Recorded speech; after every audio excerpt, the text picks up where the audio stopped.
The Australian film industry relies heavily on government subsidies. Our federal and state governments spend over $100 million annually on filmmaking.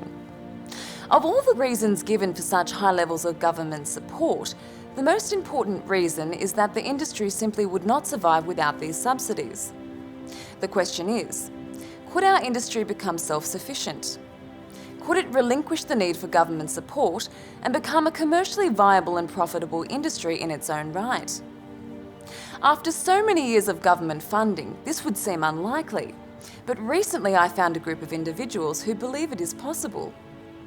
They are supporting an initiative called Pure Independent Pictures, which is dedicated to supporting independent filmmaking with the ultimate goal of building an independent film sector. The question is it even possible? I decided to ask Pure Independent Pictures and others why or if they think it's possible to build a self-sufficient commercial film industry. I started with the question, is Australia's financial capacity even great enough to support a commercial film industry? Or is our economy just too small? To be fair, I mean, Australia is a relatively small economy, but my feeling is that we are big enough to support a film industry. We have the people, we have the resources, we certainly have the environment, and of course we have the studios. So all of those things suggest to me that we are big enough to support a film industry. If it was just Sydney or Melbourne on its own, then maybe not. We couldn't support a full-scale film industry. But with a population of over 20 million, huge country, lots of resources, I don't think there's any reason why we can't have a film industry. We've been making films successfully for many years. It depends how you measure success too. On the economic side, we are an incredibly wealthy nation by world standards, and we also have consumers who have demonstrated a willingness to spend on entertainment and media experiences. They go and see films at theatres, they watch film on the internet, on television, pay TV, VOD, DVD, all of these arenas. There's plenty of room for Australian producers to make movies over a wide range of budgets. I think some people think of Australia's economy as being sort of small and insignificant, like we can't achieve very much. But Australia has the 12th largest economy in the world. There's a lot of smaller countries that are producing in a range of big industries like pharmaceuticals, technology and car manufacturing. Australia easily has enough money to invest in films. And if we don't have enough money, we can get it from overseas. There's nothing to say that Australian films can't be joint financed from overseas funders as much as they are from Australian funders. I mean, we can talk all day about economics, but basically, the old thing was that the Jewish guys who made gloves in New York and went out to the West Coast and started the film industry there. They make a glove for 3 cents and sell it for $5. And they go to Culver City and make a one-reeler for $250 and sell it for $500. So, that's where it is. That's the bottom line.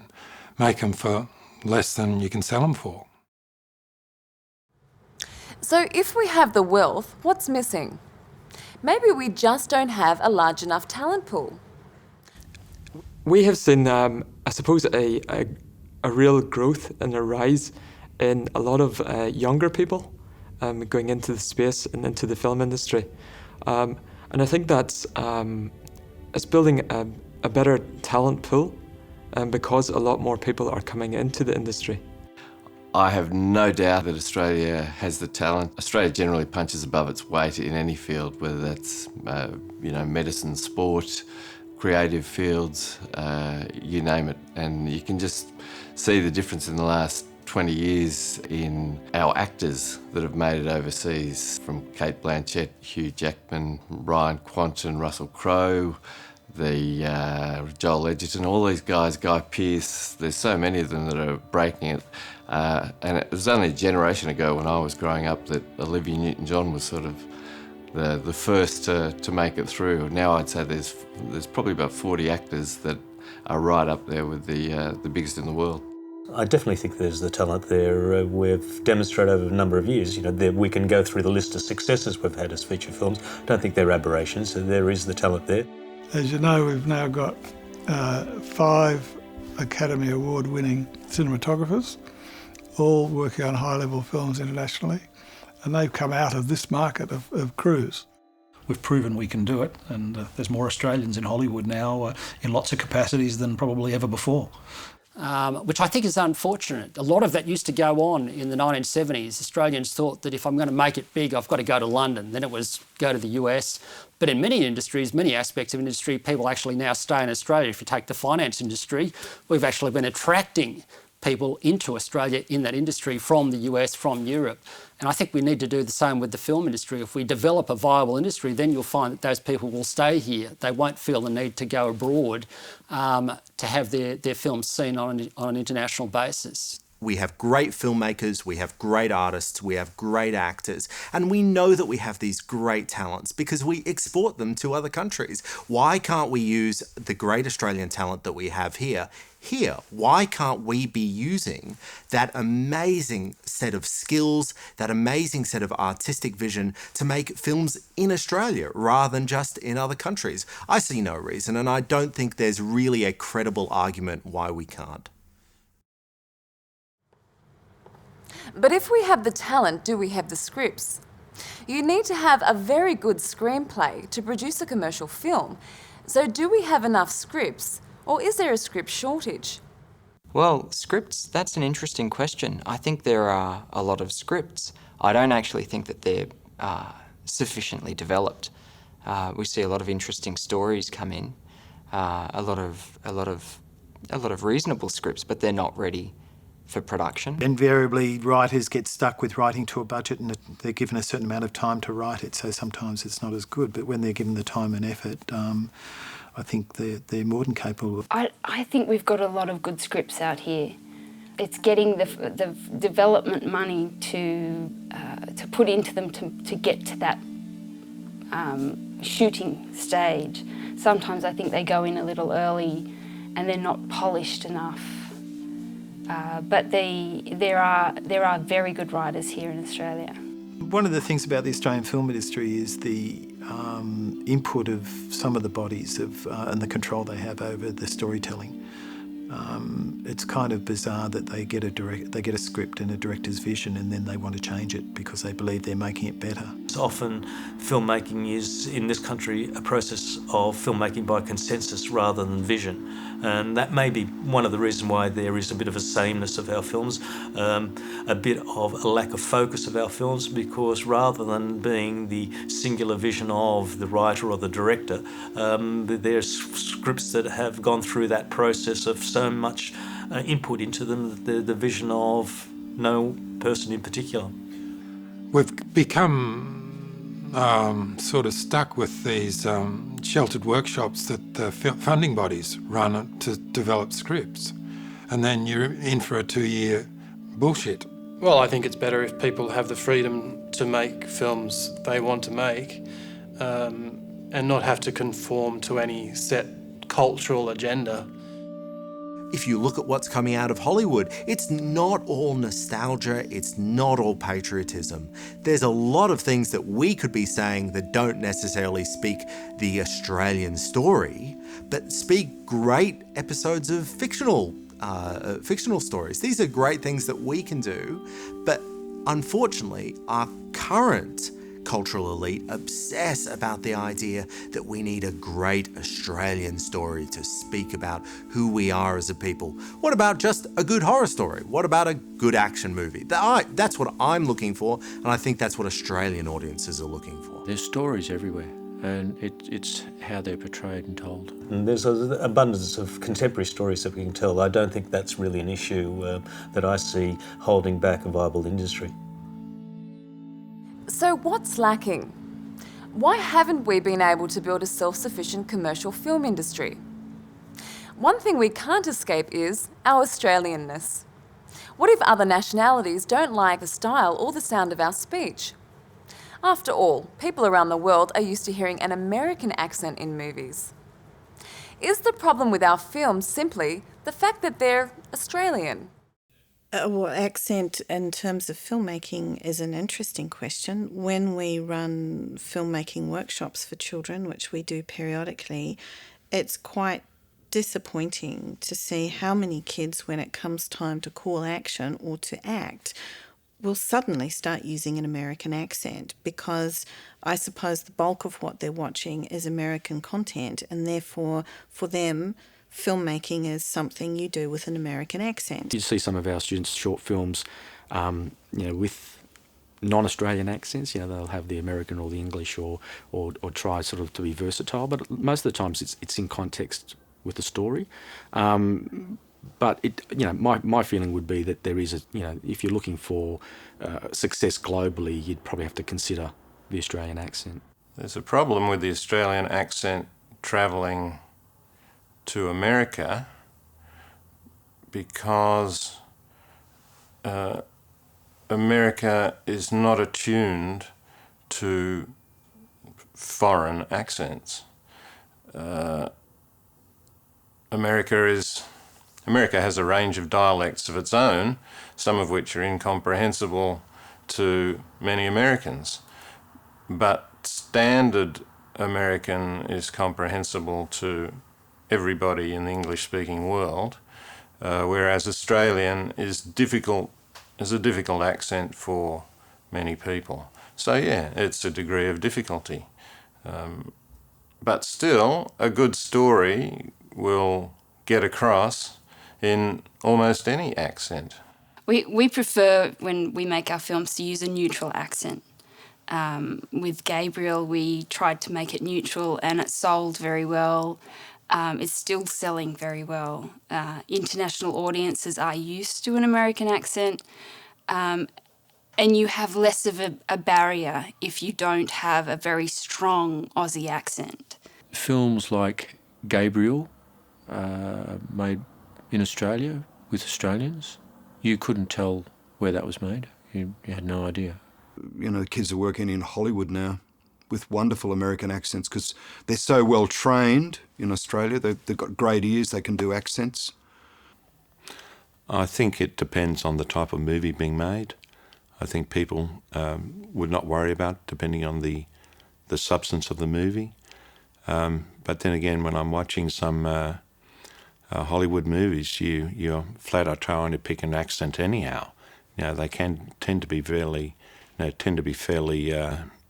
neutral in some respects. I think it comes back in some ways to this sophisticated but now quite buried cultural cringe. Australians have a very big problem with their own accent.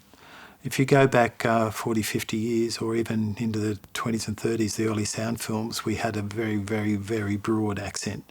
That's lessened to a huge extent now, and most of the actors that you see have an accent that is understandable and just a little bit different. Even Americans have got used to it, and they're very isolated people. They're very insular people, but they have got used to it. Even in the 70s, they were watching that series Prisoner. So I don't think there's a problem. I interviewed a couple of YouTube stars earlier this year. One of the questions came up, they're so Australian, is their Australianness an impediment to extending their global audience? And the management companies who are expert in these areas and look at talent from all over the world said, no, it's a unique selling proposition. It's a differentiator. Australians are popular around the world. We don't have many enemies. Your Australian accent is not in any way going to be a disadvantage for you. I'm glad my accent isn't a problem. So what is? Some people say that Hollywood films are too commercial. Maybe Australians prefer less commercial or more artistic films. I asked our panel if they think Australians prefer films that are made with less of a commercial intent. Look, it's a bit of a blurry line. I mean, I think people go to the movies to see something they can't see elsewhere.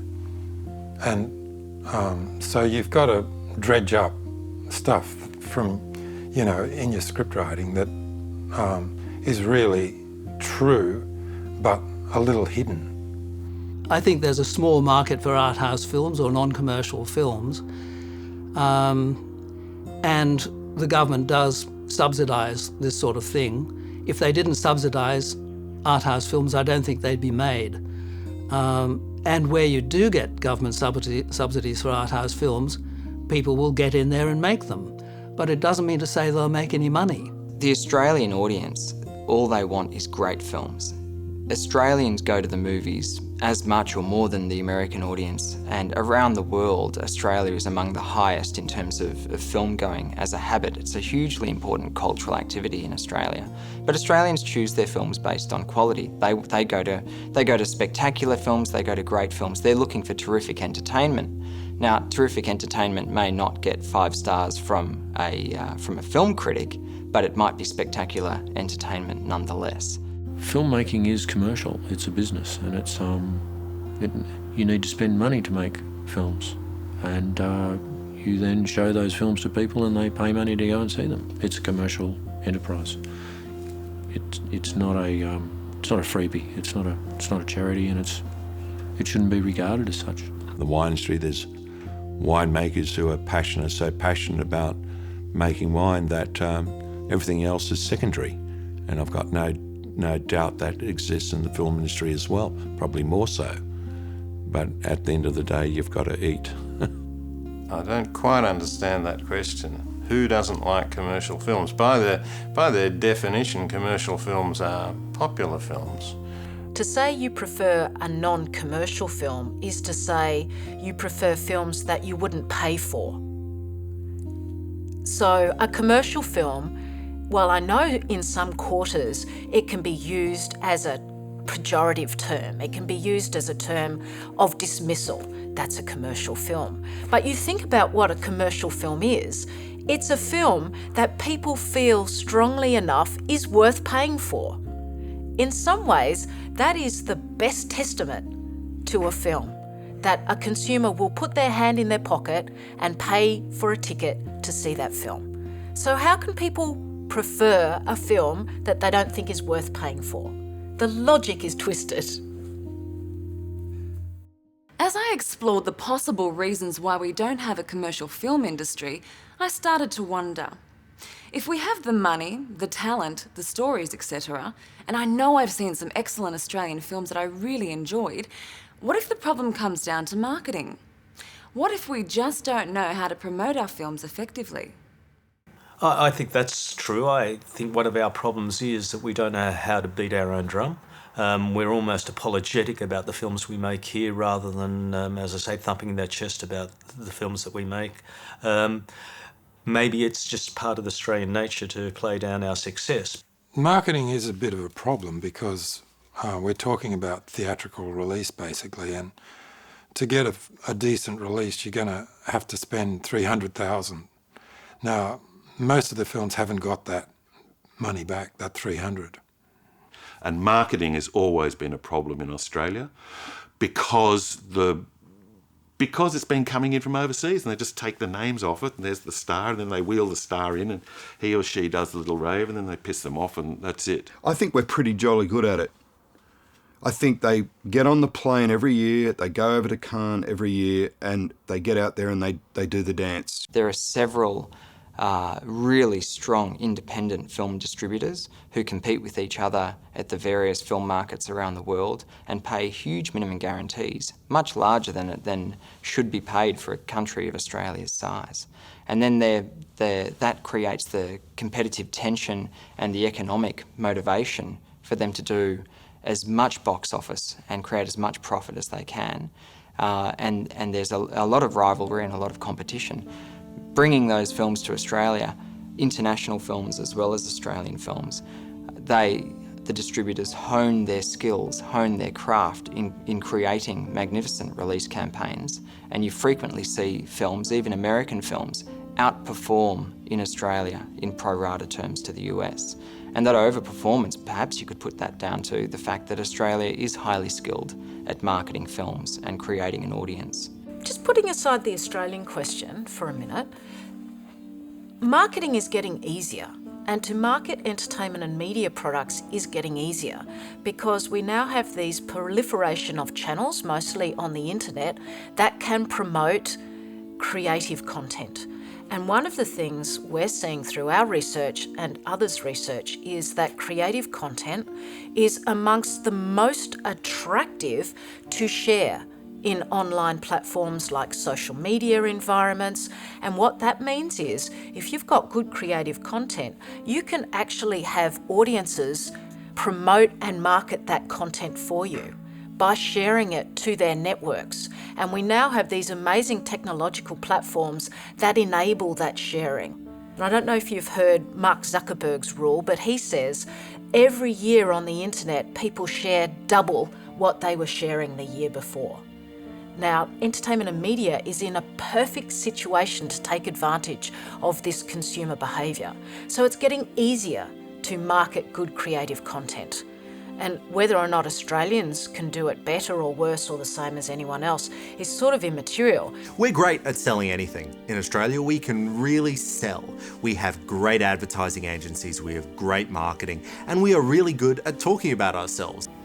I think Australians are as capable in marketing as any other nation. I think, in fact, again, I suspect for the size of our country, we probably do punch above our weight. We seem to do quite well in at various times in global advertising festivals and in international awards and these sorts of areas. I've worked with many agencies over the years, and we've got a really strong advertising industry and a lot of creative talent out there. So maybe marketing isn't the problem after all.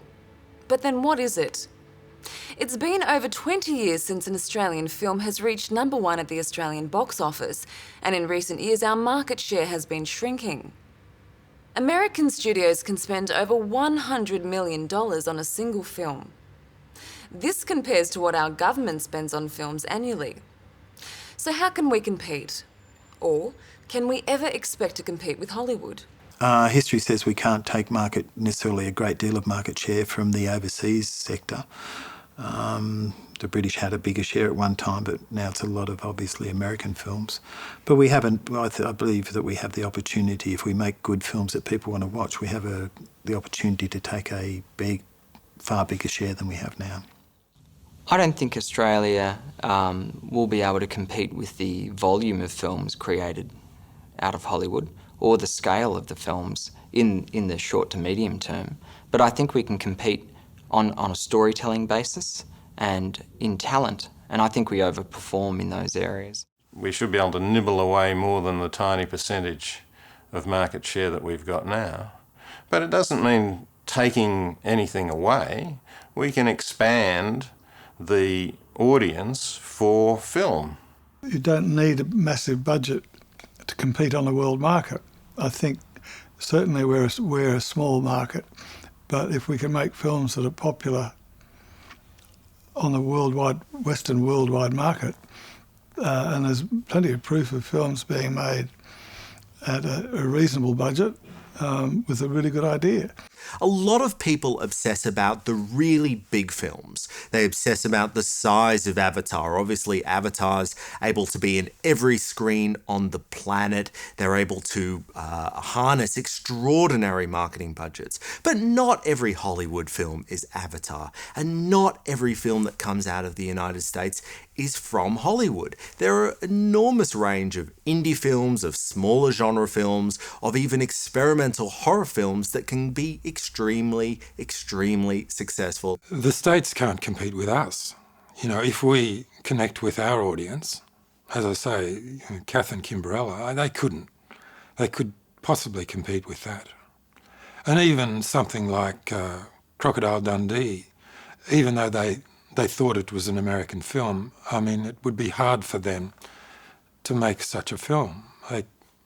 Or even The Man from Snowy River. See, whenever we've made a film with a hero that has some sort of charm and overcomes difficulties, like Kenny, for example, it's been a hit. Yeah, it's not like every film we see on our screens is fantastic. There's a lot of really average stuff coming out of the US, and plenty of room for whether it be the British film industry, Australia, Ecuador, Sweden. You've got to bear in mind here that to some degree Australia and the US are somewhat similar. We had a similar background with a European culture to start with, immigrant countries, diverse populations. So in many ways Australia is very similar to the US. In fact, some of our cities look a bit like American cities. So there's no doubt that we could potentially take business away from the US. But I don't see anything wrong with that. And I think at the end of the day, we'd have to work closely with the Americans anyway if we want to successfully market. And at the end of the day, America is where a big part of our audience would be. The optimism of pure independent pictures and others is admirable, but as I dug deeper, I began to sense doubt. I struck on a potential problem: costs. Are the costs in Australia simply too high for our films to be commercially viable? That's an interesting question, because one of the things that I saw in certainly the last 15, 20 years is we've lost sight of what is true low-budget filmmaking in this country. In the US, there is, when we talk low budgets, or when they talk low budgets, they talk of a film less than $1 million. Here, it's rare that you see films made for less than $1 million, and they're called no-budget films in our industry, whereas I think they should be called low-budget films. Actually, our films do cost more than their equivalent independent films in the States. Despite the fact that we can make films for a low budget, you can go over to the US and make something far cheaper than what we're making here. The restrictions to making films here are fairly prohibitive. One of the impediments we find across industries, across entertainment and media industries and other industries in Australia, is that we have many layers of government and many layers of bureaucracy.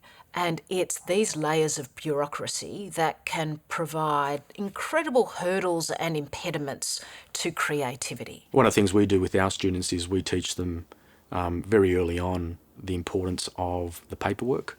And so our students would work on how do they go about obtaining permits, where can they shoot, what's safe, who do they need to seek permission from, what do they need to do before they even get out to the production. But with an Australian film, you need to engage lawyers and spend months going backwards and forwards over deal terms. And it costs, tens of thousands of dollars. That should go into the production or into the marketing budget, the P&A.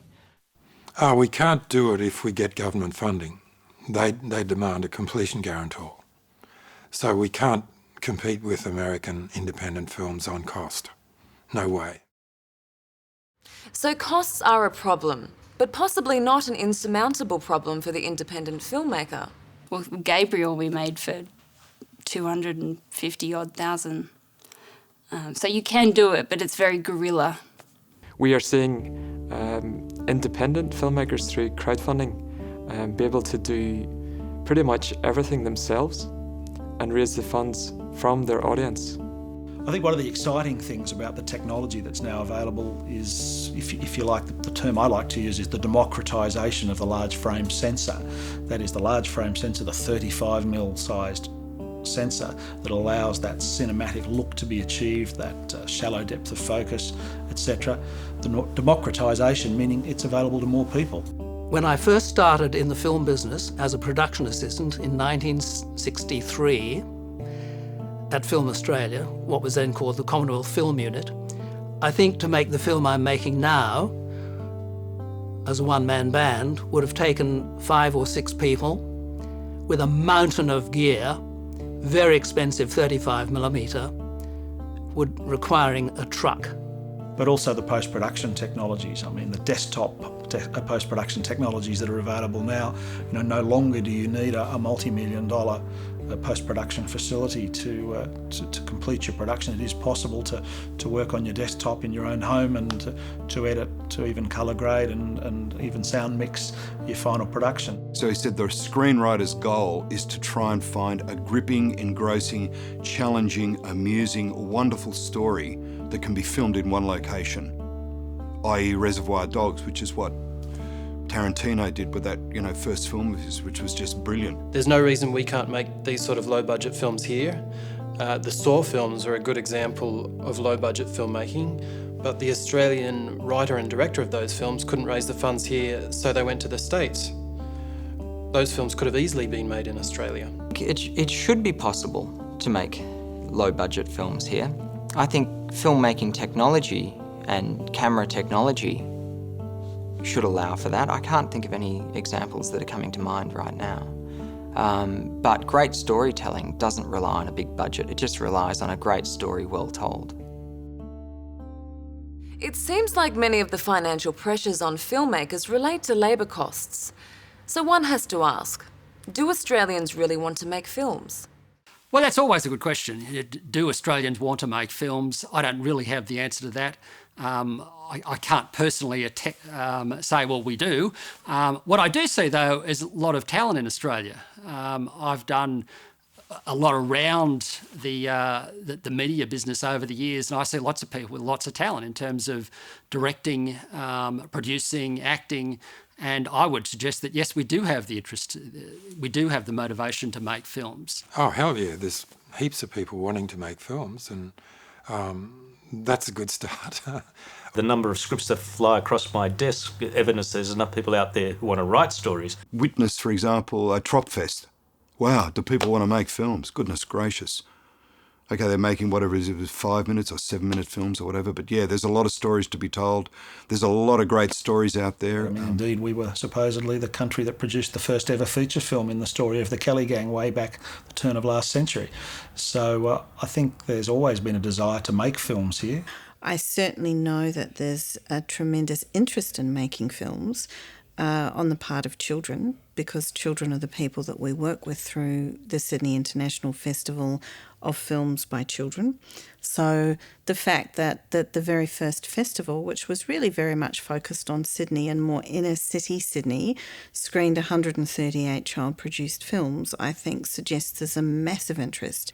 When students have not even started at JMC Academy, but even just at the inquiry stage, when they're finding out about, what's the course about, what do I do, and the passion and the way they question and what they want to achieve is there. Australians are dying to make films. It's quite extraordinary. You look at Tropfest and how many entries they get. There's sort of every one of them Tropfest entries is an aspiring filmmaker. I have no doubt that the Australian population would love to have a thriving film industry and see our films. You only see the pride we take when we do a great film that breaks through and takes on the world, or an Australian picks up an Oscar, and we do that across cinematography, directing, acting. So yeah, of course the Australian population would love a thriving industry where we're a real global player. But if we want to, do we really need to? After all, like they say, necessity is the mother of all invention. Do Australians see the need to make films? And why is filmmaking important to a nation or its people? Wouldn't it be wonderful if kids could choose to do soccer or film, or maybe even do both? Wouldn't it be great if there were places to go where kids could come along and they could learn some skills that would enable them to go home and make films with their friends? If we take on the world and we're the best, and for 30-odd years our surfing industry has been the best in the world with Billabong, Quicksilver, Mambo, Rip Curl, these brands led the world. Whether it's sport, we've always taken, as a country, enormous pride in our cricket and footy teams punching above our weights, and our Olympians and all these things finishing in the top 3 in 5 nations in the world. And it's a source of immense national pride. The fact that our economy is one of the best in the world, we take a lot of pride in that sort of thing. Humans are storytellers. Storytelling is a part of every culture, and we have the ability to tell stories in many ways, whether they be through books or fairy tales or filmmaking. There is a human need to tell stories. Every village needs its storyteller. Every culture needs that mirror that's held up as a reflection of itself, that sometimes is critical, sometimes it's aspirational, Often it's very inspiring. I think films can give us hope. I think they can make us feel like we're not alone, and like good will always prevail. I just think people need the entertainment. That's why I make films. I make films for people to see, to make a small statement, or just so people can enjoy 2 hours. In a world that homogeneity seems to pervade, I think we'll be striving to keep our own identity, and it's important through cinema to be able to express that identity. It's not that we don't tell stories that have a universal audience, but we tell them with a particular cultural slant, and I think that that's why there is always going to be a need for that expression of our culture. One of the future challenges that Australia has is we can't rely on natural resources forever. And so as a country we need to be innovative, we need to create something, and it could be films, it could be research in medicine, it could be new inventions. So we need to, we've been known to be innovative and creative, and my opinion is that we need to utilise that in order to help the country in the future in terms of exporting content. It's good for a country to make their own films because people really enjoy them, enjoy their own films. They also talk a lot about them. It creates a discussion, ideas, things build up. There's more freedom, there's interchange. People really think they've had a good deal when they go to a movie and they see something good they want to talk about and tell their friends about. That's why it's good to make films in Australia. We've seen many subjects and issues covered through the likes of documentary film and even feature film, covering subjects that are relevant to today, like gay marriage, political concerns for the environment due to the mining, immigration, sustainable living, food, environmental concerns. These are all relevant subjects on our day-to-day life, both in Australia and internationally. I think video and film is one of the most engaging and the most valuable way of raising public awareness and getting people to think. But are our films making people think?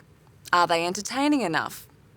There must be a reason why our films aren't connecting with large enough audiences to stand on their own 2 feet. We can't escape the fact that if the government subsidies were removed tomorrow, our film industry would collapse and a lot of filmmakers would be out of work. Maybe the problem is more basic. Maybe we just require better tools. What if the skills are available, but we lack the hard infrastructure in the way of studios, equipment, or technology? Do we have the filmmaking machine required to establish a commercial film sector? In Australia, we have more than enough infrastructure to make any size film. Australians have all the infrastructure they need, and if they don't have the infrastructure, they can import it. We are a free economy. We can import whatever we need. Canal Road Film Centre is 75 businesses that are mostly technicians like myself, but we also are home to film artisans such as wig makers, boot makers. We have set construction, we have scenic artists, we have makeup, we have the biggest wardrobe hire, vehicle production facilities, for green rooms and makeup vehicles, production vehicles. The VFX industry in Australia is leading the world, or if not leading the world, certainly up there. Got from Fox Studios with huge sound stages. Melbourne's got the Dockland Studios. If you go back 20 or 30 years ago when we were going through a renaissance in the Australian film industry, you could argue back then we didn't have the infrastructure, and yet we managed to do it with fantastic films through the 70s into the 80s. So I have no doubt that we've got the infrastructure to support a viable film industry.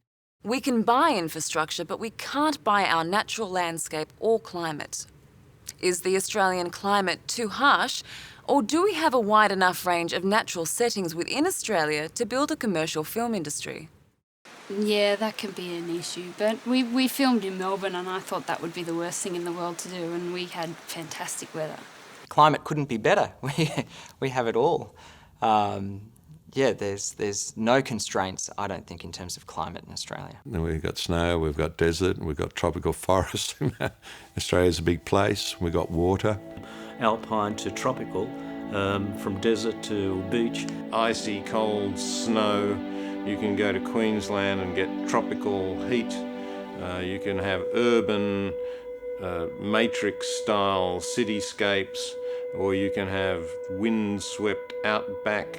Australia is an absolutely wonderfully stunning country. Visually, there's lots of beautiful locations. They're unusual, they're different from anywhere potentially in the world. As a cinematographer, they are challenging to capture properly, and you've got to have the understanding of the director and the production team to get them at the right time of day or time of year or whatever, but I don't believe there's any better.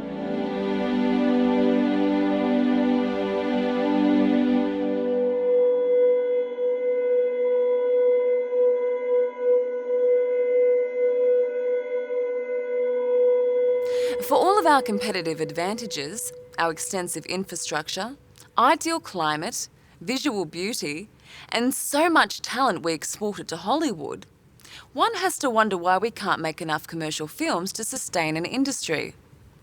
Maybe we just don't have enough people. America perhaps does have that advantage. They're a huge country, 300 million people. So if they make a film and all they do is sell it in the US, then they still probably make a pretty good profit. Australia does have to think about a wider international audience. But there again, you've just got to look at what the Americans do. America makes films that suit a wide international audience, whether those people are sitting in Australia or in Asia, in South America, in Eastern Europe or whatever. They're all attracted to American films because those films are made on a basis that's interesting, easily digestible, not aimed at a sort of an art house audience. I don't think the size of the audience is the problem. I think it's making the film for the audience. I think we have a tendency in the industry to make films that don't connect with the audience. I think Australia is quite well positioned for the likes of the Asian markets. Being able to leverage our location in this side of the world can be really valuable, especially in the film industry, where we are seeing these emerging countries like China, India, grow their creative industries significantly and also grow the audience size. Our audiences are not too small to make a return on a film if the film is done for the right budget. We've got a filmed entertainment industry on the revenue expenditure side of $2.8 billion. So it's a big market. Now, obviously only a small subset of that is Australian film, but what that indicates is that there's a lot of money being spent by consumers and by advertisers to be part of the Australian film market. I think that we do have enough population and enough wealth. We've also got enough cinema goers to justify the investment in Australian film. What if the real problem has been staring us in the face all along? What if the fact that Australia does not have a self-sufficient commercial film production sector is the very reason why we don't have a self-sufficient commercial film production sector? After all, who wants to invest in films that are unlikely to see a return? It's always hard to raise private investment for almost anything involving venture capital anyway, whether it's a new drug or it's a new movie. I don't think there's a culture of venture capitalism in movies in Australia in recent years because the profit returns look miserable. 1 in 15 Australian films failing to break even. There's a good chance that any money invested in Australian film is lost. And at the end of the day, if we're going to have a viable film industry on a long-term basis, it has to be profitable. And I think that's one of the problems that the Australian film industry over the years has faced, that it's sort of come at it from a different angle rather than being a business. It's been seen as something that serves a cultural aim or some quirkiness about Australia rather than anything that's seen to having commercial value. So at the end of the day, it has to survive. To survive, it has to be commercially focused. investors want to know that they will get a reasonable return on the money they put in. Obviously, a lot of people invest in films for the love of it, but there are very few people who will invest in a film if they don't think that they will make some money out of it. We need to focus on commercial viability. I think it's always more efficient for the market to drive the filmmaking choices as opposed to government-appointed agencies. It's the film business that picks the winners, and more especially it's the market that picks the winners. You ended up with the sorts of films that the middle-class cultural authorities would like to see made, rather than ones that Australians in general would like to see made. It's very hard sometimes to get through to the government finances to recognise what is good. It's very difficult for government to weigh up the balance between art and the commercial side, the craft side. And it's very difficult to anticipate what will do well. It's probably too difficult, and it probably should be left to the market. If the government could subsidise in some way the market successfully, fine. But the problem is, if the government subsidises one lot of films, then investment money will go to those films to the exclusion of other films which may be more successful. So subsidising films is a difficult and dangerous game. It may not be the best way to go.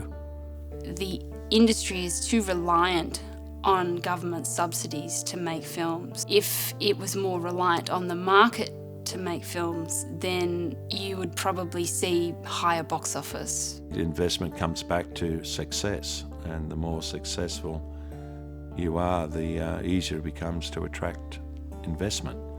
And I suppose that comes back to providing a product that the market wants. Whether at the moment the product is sexy enough for whether it's corporate investors or private investors to get involved, any investor will want to see a return at the end of the day. The financial imperative behind Australian filmmaking is to make a profit. If we don't do that, we can't expect people to invest in it.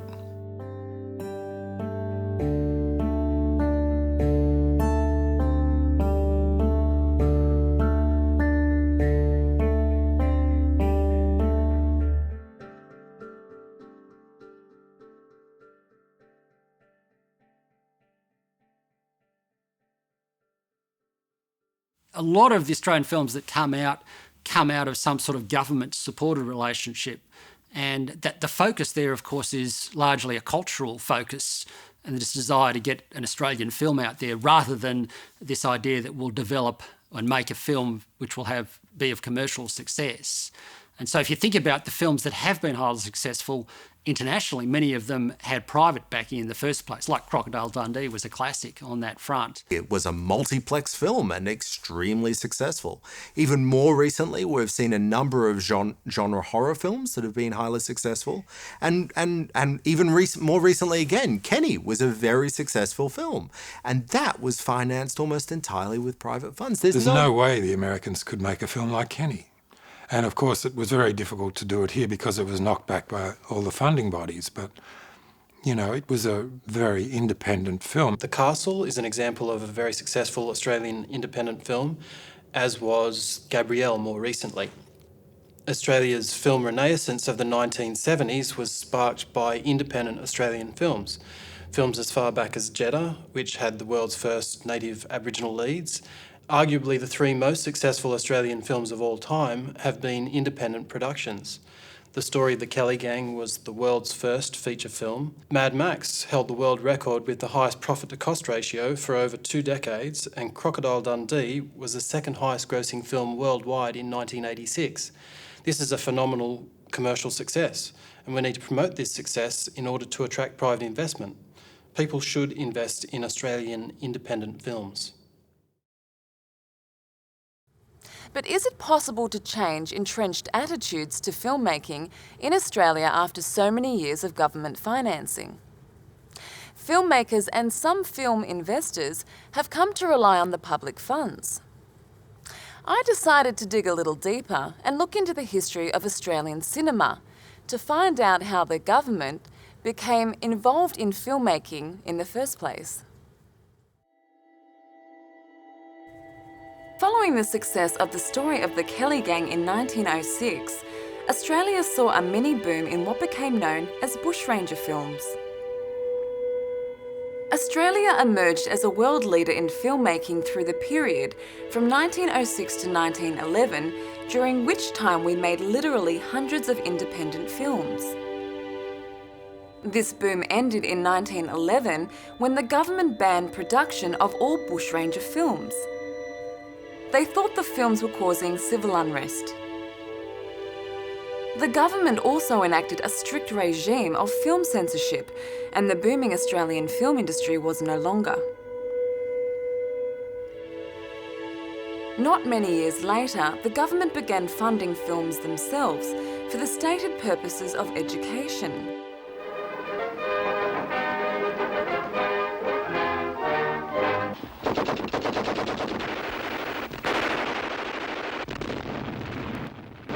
Their aim was to instill national pride and certain cultural values. Kill or be killed.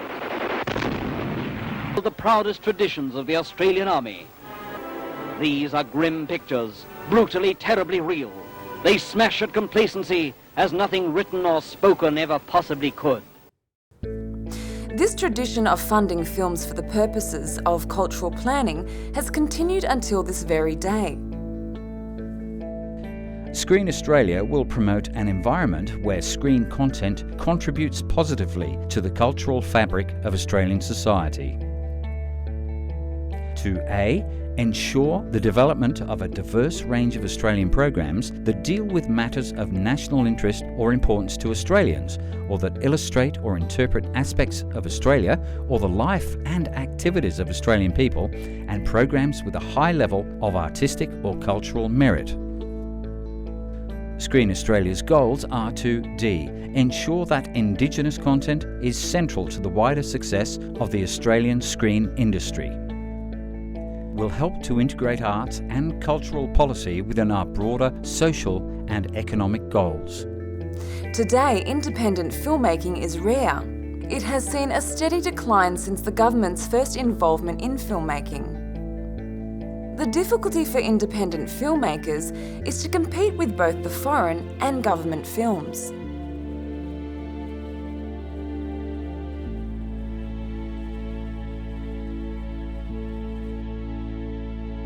So the question remains, can Australia build a self-sufficient commercial film industry? I think if Australians want a self-sufficient commercial film industry, we can have it. This is why myself and others are supporting independent filmmaking and quality independent Australian films. We believe that independent filmmaking is the lifeblood of any film industry, and we want to make it easier for independents to compete with the bigger budget government and foreign films. We support creative freedom. We believe that the Australian culture is something that we shouldn't have to conform to, but it's something that belongs to us and should be ours to create. The stranglehold of the bureaucrats has really caused the demise of the film industry. I think Australian governments see the film industry as a great big PR machine. Invested with the job of promoting its successes. Well, all I can say is the Australian culture is not in the domain of a few, and it should never be in the domain of a few. There's no limit to what we can do if the industry was structured in the most commercially viable way. The fact that we can have lots of industries in Australia that are commercially viable despite having a relatively small population suggests to me that we can do the same with the film industry. If we have the right focus and the right mindset, there's nothing to stop us having a viable, focused and prosperous film industry over time. Well, it's just part of a broad and a mature culture. And I'm sure if you ask the average Australian, does he want to see Australian film, he'd answer yes, possibly with a proviso that he also wants to be entertained and enjoy the experience.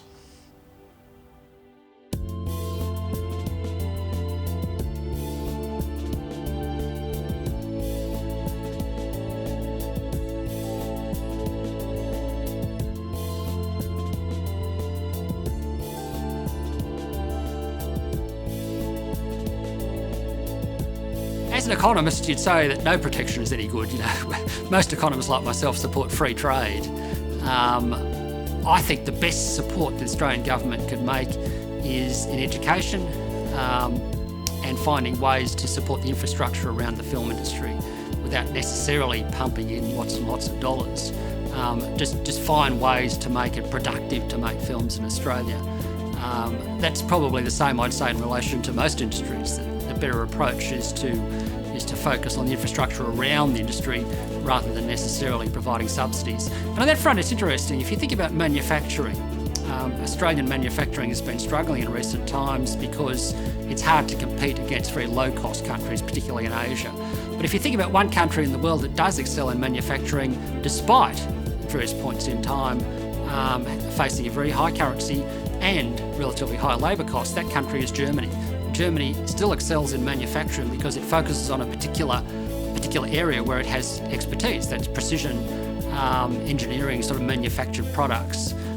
So it found its little niche in there, and it's kept pumping the stuff out, top quality cars, top quality machine instruments and so on, and it's remained a world-class manufacturer. So it's not heavily reliant on government subsidies, but it's still managed to maintain its niche. And I think you can do the same with the Australian film industry. If we find an area where we've got expertise, and I tend to think it's providing quirky but globally entertaining films. Strictly Ballroom, Crocodile Dundee are classic examples of that. If we can produce those sorts of films, good scripts, good directors, good actors, good producers and so on, then I think we'll have a successful industry. But if we continue to focus largely on films that just have some cultural, time-specific, usually often in the past, sort of interest, then I think we'll relegate ourselves to sort of being a bit of a backwater. As such, one needs to have a thick skin and a good sense of humour, man. I mean, I tell you, if you want to survive in film, you need a decent sense of humour. Because in the end, the challenge is going to be to you as an independent filmmaker, can you keep going? Can you hang in? You're not going to get rich. You're not going to get famous. They aren't going to come to your door. If they do, great, man. But the only way you're going to be in there with a chance is don't throw the towel in. Because otherwise, you're definitely out of the game. Don't throw the towel in, and you're still in with a chance of being a showbiz genius, an overnight success after 30 years. You know what I mean?